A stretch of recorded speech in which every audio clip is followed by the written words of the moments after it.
Hello बच्चों, आप सभी का हमारे चैनल आरती एजुकेशन क्लासेस में स्वागत है। आज के वीडियो में हम आपके लिए लेकर आए हैं एडुकेट अभ्यास पुस्तिका कक्षा 6 विषय विज्ञान। तो आइए बच्चों, हम देखते हैं एडुकेट अभ्यास पुस्तिका कक्षा 6 विषय विज्ञान के लिए हम लेकर आए हैं यहाँ पाठ 8 शरीर में गति। तो आइए बच्चों, हम देखते हैं पाठ 8 शरीर में गति। प्रश्न नंबर 1, हमारे शरीर के लिए संधि की क्या उपयोगिता है। तो देखिए बच्चों, प्रश्न नंबर 1 है, उसका उत्तर हम बताएंगे। हम विभिन्न गतिविधियों एवं विभिन्न प्रकार की गतियों के लिए हमारे शरीर में अनेक प्रकार की संधियाँ होती है। फिर एक केशरुका किसे कहते हैं। एक मेरुदंड में कितनी केशरुकाएँ होती है। तो मेरुदंड में अनेक छोटी छोटी अस्थियों से बना है, जिससे केशरुका कहते हैं। एक मेरुदंड में 33 केशरुकाएँ होती है। जो एक मेरुदंड है उसमें क्या है, 33 केशरुकाएँ होती है। फिर अगला है प्रश्न नंबर 3, घोंघा किस प्रकार चलता है। तो घोंघा के कवच का छेद खुलने पर उससे एक मोटी मांसल संरचना यह सिर बाहर आता है। मोटी संरचना इसका पाद पैर है, जो दृढ़ पेशियों का बना होता है। घोंघा पेशियों पाद की सहायता से चलता है। जो घोंघा पेशियाँ है वह पाद की सहायता से चलती है। फिर अगला प्रश्न है हमारा, यहाँ पर देखेंगे प्रश्न नंबर 4, हम अपने शरीर की अस्थियों को किस माध्यम से देख सकते हैं। तो हम अपने शरीर की अस्थियों को एक्सरे के माध्यम से देख सकते हैं। जो एक्सरे है उसमें हम हमारे शरीर की अस्थियों को देख सकते हैं।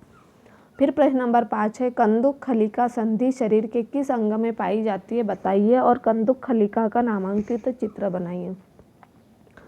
यह कंदुक खलिका संधि है। जांग की अस्थि श्रेणी अस्थि, यह कंदुक खलिका संधि। कंदुक खलिका संधि शरीर में कंधे के उस स्थान पर होती है जहां से हमारा हाथ जुड़ता है।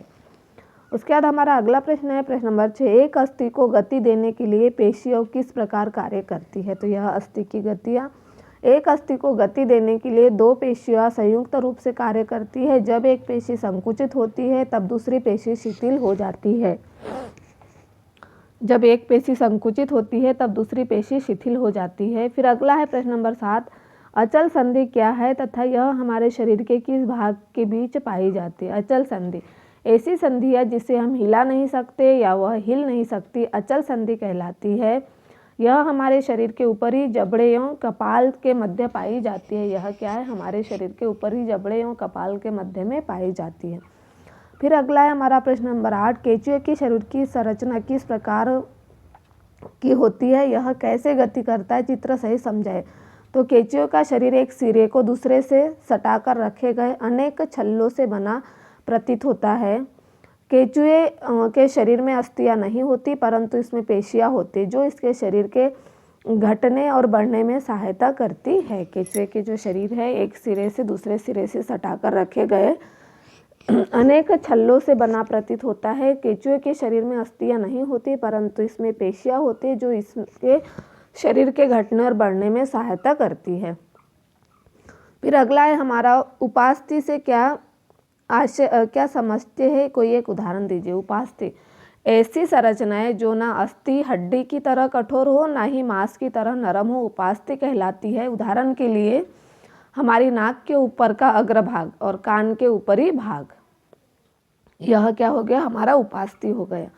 फिर अगला प्रश्न है प्रश्न नंबर 10, पसली पिंजरा क्या है, चित्र सहित समझाइए। तो यह हमारा पसली पिंजरा है। देखिए पसली के पिंजरे का चित्र है। पसलियां विशेष रूप से मुड़ी हुई है जो वृक्ष की अस्थि और मेरुदंड से जुड़कर एक बक्से की रचना करती है। इस शंकु रूपी बक्से को पसली पिंजर कहते हैं। वक्ष की दोनों तरफ 12 पसलियां होती है। हमारे शरीर में कुछ महत्वपूर्ण अंग इसमें सुरक्षित रहते हैं। फिर हमारा अगला प्रश्न है, शरीर के विभिन्न अंगों को घुमाइए एवं बताइए कि कौन सा अंग किस तरह घूमता है, मुड़ता है एवं उसमें उपस्थित संधि के नाम बताइए। तो शरीर का भाग पूर्णतः घूमता है, अंशतः घूमता है, संधि का नाम। तो देखिए गर्दन, यह क्या है, हमारी अंशतः घूमती है, धुराग्र संधि। फिर है कलाई, पूर्णतः घूमता है, कंदुक खलिका संधि। घुटना पूर्णतः घूमता है, फीमर संधि। कोहनी अंशतः घूमता है, कोर संधि। भुजा पूर्णतः घूमता है, हिंज संधि। और एड़ी पूर्णतः घूमता है, कोर संधि। पीठ अंशतः घूमता है, हिंजर संधि। सिर अंशतः घूमता है, धुराग्र संधि। और हाथ की अंगुलियां पूर्णतः घूमता है, घूमती है कंदुक खलिका संधि। तो हमने शरीर घूमता और उनकी संधि के बारे में यहाँ लिख दिया है। अब हम देखते हैं प्रश्न नंबर 12। क्या कारण है कि कुछ पक्षी हवा, भूमि तथा जल तीनों स्थानों में गति कर पाते हैं? स्पष्ट कीजिए। पक्षी हवा में उड़ने हेतु अनुकूलित होते हैं। उनकी अस्थियां पोली तथा उड़ने हेतु अग्रपाद पंख में बदल जाते हैं। भूमि पर चलने हेतु उनके पश्चपाद सहायता करते हैं तथा जल में चलने के लिए उनके पश्चपादों में जाल पंजे जैसे संरचना पाई जाती है, जिसके कारण कुछ पक्षी हवा, भूमि व जल तीनों स्थानों में गति कर सकते। उदाहरण के लिए बतख।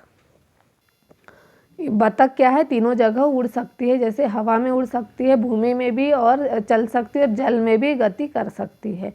तो इस तरह से हमने यहाँ प्रश्न नंबर 12 का उत्तर लिख दिया। इस तरह से आप इसे पूर्ण कर लीजिए। और इस तरह से यदि आपको हमारा वीडियो अच्छा लगता है तो हमारे चैनल को सब्सक्राइब ज़रूर कर लीजिए और बेल आइकन को प्रेस करना ना भूलिए, ताकि आपको हमारे आने वाले वीडियो के नोटिफिकेशन मिलते रहेंगे।